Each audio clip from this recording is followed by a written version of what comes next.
اور اپنی فرائض اور ذمہ داریوں سے کنارہ کش ہو جائے۔ حضور سرور عالم صلی اللہ علیہ وآلہ وسلم نے ارشاد فرمایا لا رہبانیت فی الاسلام، کہ اسلام کے اندر رہبانیت کا کوئی تصور نہیں، اور قرآن نے بھی اس کی تائید نہیں فرمائی اس کنسپٹ کی۔ اور اللہ تعالیٰ نے قرآن مجید کے اندر نصارہ کے حوالے سے ارشاد فرمایا کہ نصارہ نے رہبانیت کی بدعت کو اپنے دین کے اندر خود پیدا کر لیا تھا، اس کا آغاز کر لیا تھا۔ اللہ نے ان پر اس رہبانیت کو فرض قرار نہیں دیا تھا، لیکن چونکہ اس عمل کو انہوں نے اللہ کی رضا کے لیے، اللہ کی خوشنودی کے لیے جو ہے وہ دین کے اندر پیدا کر لیا تھا، مقصد اچھا تھا، اس لیے اللہ تعالیٰ نے منع نہیں فرمایا۔ لیکن اللہ تعالیٰ ارشاد فرماتا ہے قرآن مجید کے اندر مگر وہ اس کے جملہ آداب اور تقاضوں کا حق ادا نہ کر سکے، اور وہ اس طرح اس رہبانیت کے سلسلے کو جاری اور ساری نہ رکھ سکے جس نیت کے ساتھ انہوں نے اس کو شروع کیا تھا۔ بہرحال اسلام مکمل طور پر ترک دنیا کی تائید نہیں کرتا، اور نہ ہی اس کی تحسین فرماتا ہے، بلکہ اس کے برعکس اسلام محاسبہ نفس، تزکیہ نفس اور گوشہ نشینی کے لیے عارضی اور جز وقتی خلوت اور گوشہ نشینی کو ترجیح دیتا ہے، یعنی چند دنوں یا چند ہفتوں کے لیے بندہ تنہائی اور خلوت کے لمحات اپنی زندگی میں پیدا کرے اور خالق اور مالک کی عبادت گزاری، ریاضت اور مجاہدہ کے ساتھ ساتھ اپنی زندگی کے اعمال اور افعال پر غور و فکر کرے، اور تدبر و تفکر کے بعد اس کے تدبر اور تفکر کے عمل سے گزر کر اپنے نفس کے تزکیہ اور اپنے باطن کے تصفیہ کا سامان کرے، تاکہ اس کی سیرت اور کردار اور اس کی زندگی اخلاق مذمومہ کے تمام اثرات سے پاک ہو سکے، اور اخلاق حسنہ کی بہترین نمونہ اس کی زندگی بن جائے۔ رمضان المبارک کے آخری عشرے کے اندر کیے جانے والا اعتکاف اس وقتی رہبانیت اور اس خلوت نشینی کی ایک بہترین صورت ہے، یعنی رمضان المبارک کی رحمت، بخشش اور مغفرت سے معمور ساعتوں میں بندہ اپنے خالق اور مالک کی دہلیز پر یہ صدا لگاتے ہوئے بیٹھ جائے کہ رشتے تمام توڑ کے سارے جہاں سے ہم وابستہ ہو گئے ہیں، تیرے آستان سے ہم۔ ناظرین، اعتکاف کا اصل مقصد چند روز کے لیے دنیا سے قطع تعلق کرنا اور خلوت نشینی اختیار کرنا ہے، تاکہ تنہائی کے اور فرصت کے ان لمحات میں اللہ تعالیٰ کے ساتھ اپنا تعلق بندگی قائم کیا جا سکے، پختہ کیا جا سکے اور اس کو مضبوط کیا جا سکے۔ یہ خلوت نشینی سنت انبیاء بھی ہے اور طریقے صلحاء بھی ہے۔ سیدنا موسیٰ علیہ السلام نے طور پر خلوت نشینی اختیار فرمائی، اور سرکار دو جہاں صلی اللہ علیہ وآلہ وسلم غار حرا میں گوشہ نشین رہے، اور پھر رمضان المبارک کے آخری عشرے کے اندر اور باقی عشروں میں بھی سرکار دو جہاں صلی اللہ علیہ وآلہ وسلم کا عمر بھر کا معمول رہا کہ آپ اعتکاف فرماتے رہے۔ اس کے علاوہ صحابہ کرام، اہل بیت نبوی صلی اللہ علیہ وسلم اور کبار اولیاء اور صلحاء ہمیشہ اس سنت نبوی صلی اللہ علیہ وآلہ وسلم پر عمل پیرا رہے۔ حضرت عمر رضی اللہ تعالی عنہ کا فرمان ہے کہ گوشہ نشینی سے اپنا حصہ ضرور حاصل کرو۔ امام ابن سیری نے فرمایا کہ خلوت نشینی عبادت ہے، اور حضرت سفیان ثوری رحمۃ اللہ علیہ فرماتے ہیں کہ اس ذات کی قسم جس کے سوا کوئی عبادت کے لائق نہیں، اس وقت گوشہ نشینی ضروری ہو گئی ہے۔ اس لیے خلوت نشینی کی اس سنت سے ہمیں بھی زیادہ سے زیادہ فائدہ حاصل کرنا چاہیے، اور ان لاک ڈاؤن کے حالات کے اندر اس پر عمل پیرا ہونا ہمارے لیے کچھ اور بھی آسان ہو گیا ہے۔ اس پر مزید گفتگو کے لیے آپ کو لیے چلتے ہیں لاہور، جہاں پہ محترم ڈاکٹر نعیم انور نعمانی صاحب ویڈیو لنک پہ ہمارے ساتھ موجود ہیں، جو اسسٹنٹ پروفیسر ہیں جی سی یونیورسٹی لاہور کے، اور اس کے ساتھ ساتھ منہاجین جو منہاج یونیورسٹی کے فضلاء اور گریجویٹس کی تنظیم ہے اس کے مرکزی صدر بھی ہیں۔ تو آئیے محترم ڈاکٹر نعیم انور نعمانی صاحب سے بات کرتے ہیں۔ السلام علیکم۔ وعلیکم السلام ورحمۃ اللہ۔ ڈاکٹر صاحب کیا حال ہے؟ الحمدللہ بالکل خیریت سے ہیں، سلامتی سے ہیں، اور آپ لوگوں کی سلامتی اور خیر چاہتا ہوں۔ ڈاکٹر صاحب آج ہم جس موضوع کو ڈسکس کر رہے ہیں وہ ہے اعتکاف اور خلوت نشینی، تو آپ ذرا اس پہ روشنی ڈالیے کہ ہمارے دین کے اندر قرآن و سنت کی روشنی میں جو اعتکاف اور خلوت نشینی کی کیا ضرورت اور اہمیت ہے، اور ہمیں اس کو کیوں اپنی زندگی کا حصہ بنانا چاہیے۔ بسم اللہ الرحمن الرحیم۔ سب سے پہلے تو میں آپ تمام حضرات کو بالخصوص اس ٹرانسمیشن کی جو انتظامیہ ہے ان سب کو صمیم قلب سے مبارکباد پیش کرتا ہوں کہ آپ نے علم و آگاہی کا ایک بہت اچھا سلسلہ شروع کیا ہے، اور اس کی ضرورت ہے، اور ہر فرد کو اپنی اس حوالے سے کنٹریبیوشن دینی چاہیے۔ تو یہ اس بار اس حوالے سے میری طرف سے آپ کو 100 بار تبریک ہے، مبارکباد ہے۔ جہاں تک شکریہ اعتکاف اور خلوت نشینی کا معاملہ ہے، تو اللہ رب العزت نے اس امت مسلمہ پر جو بہت بڑا کرم کیا کہ ان کو ماہ سیام کی یہ نعمت عطا فرمائی، اور یہ ماہ سیام اپنے اندر اللہ رب العزت کی بارگاہ سے ایک عظیم تحفہ قرآن کی صورت میں ہمارے لیے رکھتا ہے، اور اس رمضان المبارک کی ساعتوں کو جو دیگر ایام اور شعور پر فضیلت اور ترجیح حاصل ہے، اس کی ایک بہت بڑی وجہ اس میں نزول قرآن ہے، اور اس میں لیلۃ القدر کی ساعتیں، اور لیلۃ القدر کی وہ ساعتیں انسان کو جن لمحات میں بآسانی میسر آ سکتی ہیں، اور وہ طرز عمل انسان کا اعتکاف کہلاتا ہے۔ جب انسان رمضان المبارک کے آخری عشرے میں داخل ہوتا ہے تو اس کے آخری عشرے کی 10 راتیں رسول اللہ صلی اللہ علیہ وسلم نے ان کو اپنی ان راتوں کے اندر عبادت کو اور اس میں خلوت کو اپنی سنت ٹھہرایا ہے، اور آپ صلی اللہ علیہ وسلم اپنی پوری حیات اقدس میں وہ 10 دن اور راتیں رمضان المبارک کی آخری وہ اعتکاف کیا کرتے ہیں۔ تو اب ہمیں دیکھنا یہ ہے کہ اعتکاف کیا ہے، اعتکاف کا فلسفہ کیا ہے، اور اعتکاف کی حقیقت کیا ہے۔ اعتکاف وصال مولا کا نام ہے، وصال حق کا نام ہے، اللہ رب العزت کی ذات کے ساتھ متعلق ہونے کا نام ہے۔ تو رسول اللہ صلی اللہ علیہ وسلم نے وہ معراج کی سعادتیں جو اللہ رب العزت نے آپ کو عطا کی، تو چاہا کہ امت کے ہر فرد کو بھی ان کی خبر دی جائے، تو ان کے لیے ایک نعمت اعتکاف کی صورت میں اپنی امت کے سامنے اسے سنت بنایا اور اس کی ترغیب دی، اور اپنی حیات اقدس کے اندر اس کو مواظبت کے ساتھ اختیار کیا۔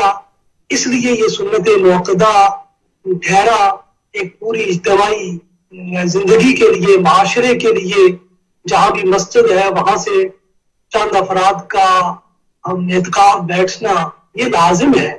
لیکن یہ اعتکاف ہمیں اس طرف دعوت دیتا ہے کہ اگر ہمارے اندر تلاش مولا کی کوئی خواہش ہے، اور یقیناً ہماری روح کی آواز ہے کہ ہم اپنے مولا کو تلاش کریں، اور ہماری روح سے آواز اٹھتی ہے اور روح کہتی ہے، وہ سوال کرتی ہے، وَإِذَا سَأَلَكَ عِبَادِي، وہ پوچھتی ہے ہمارا رب کہاں ہے، تو رب جواب دیتا ہے فَإِنِّي قریب، میں تمہارے قریب ہوں۔ تو اس کی قربت کی ان جلوتوں کو پانے کا سب سے بہترین طریقہ رسول اللہ صلی اللہ علیہ وسلم نے اعتکاف کی صورت میں ہمیں عطا کیا ہے۔ اعتکاف ہے وصال الہیہ کا نام ہے، اللہ کی معرفت سے آشنا ہونے کا نام ہے، اللہ کی قربت میں آنے کا نام ہے۔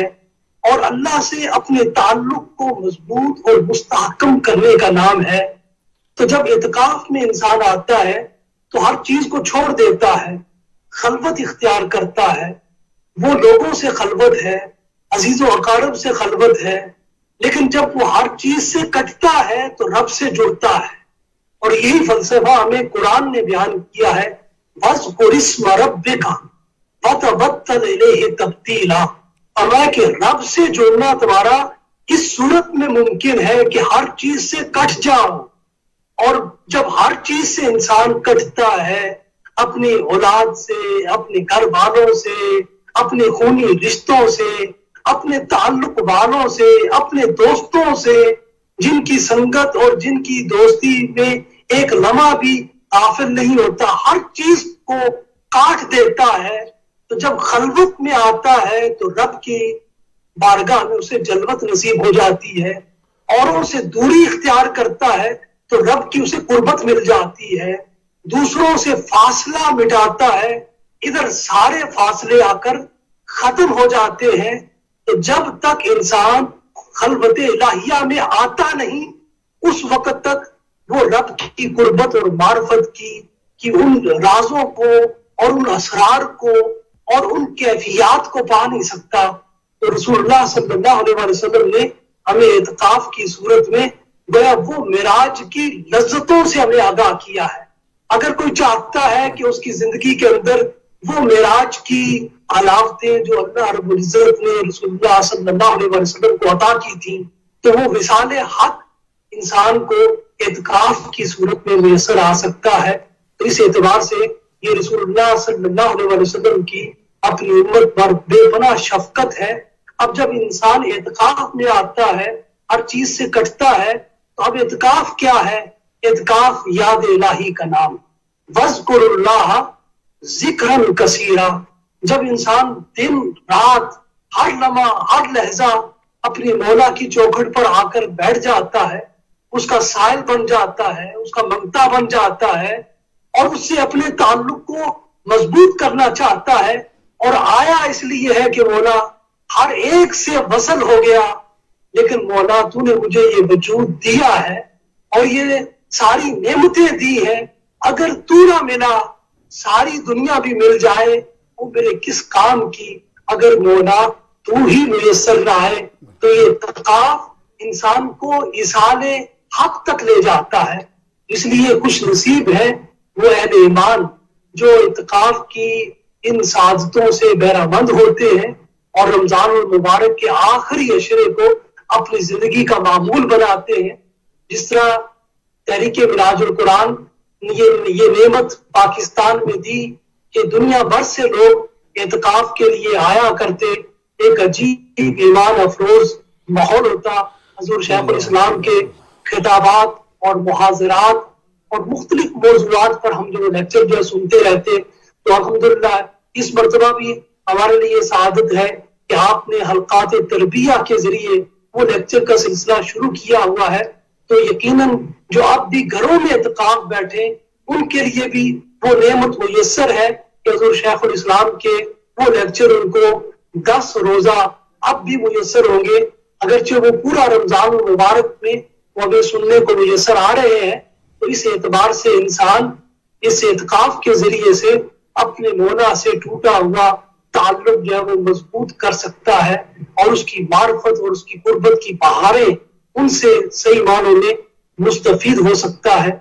تو میں یہ سمجھتا ہوں یہ ایک بہت بڑی نعمت ہے اور اسے ہر مسلمان کو غنیمت جاننا چاہیے اور اعتکاف کی برکتوں اور سعادتوں کو اپنی زندگی میں اختیار کرنا چاہیے۔ بہت شکریہ محترم ڈاکٹر نعیم انور نعمانی صاحب، آپ نے انتہائی آسن انداز میں اعتکاف کی ضرورت و اہمیت پر روشنی ڈالی۔ اللہ تعالیٰ آپ کے علم و عمل میں برکتیں عطا فرمائے، اور انشاءاللہ آپ سے مستقبل میں بھی رابطہ رہے گا۔ محترم عمیر بھائی، اب اعتکاف کی ضرورت و اہمیت کے حوالے سے بہت تفصیل سے گفتگو کی محترم ڈاکٹر نعیم انور نعمانی صاحب نے۔ اب دیکھیے، اعتکاف خلوت نشینی کی ایک بہترین صورت ہے، کیا یہی ہمارے لیے کافی ہے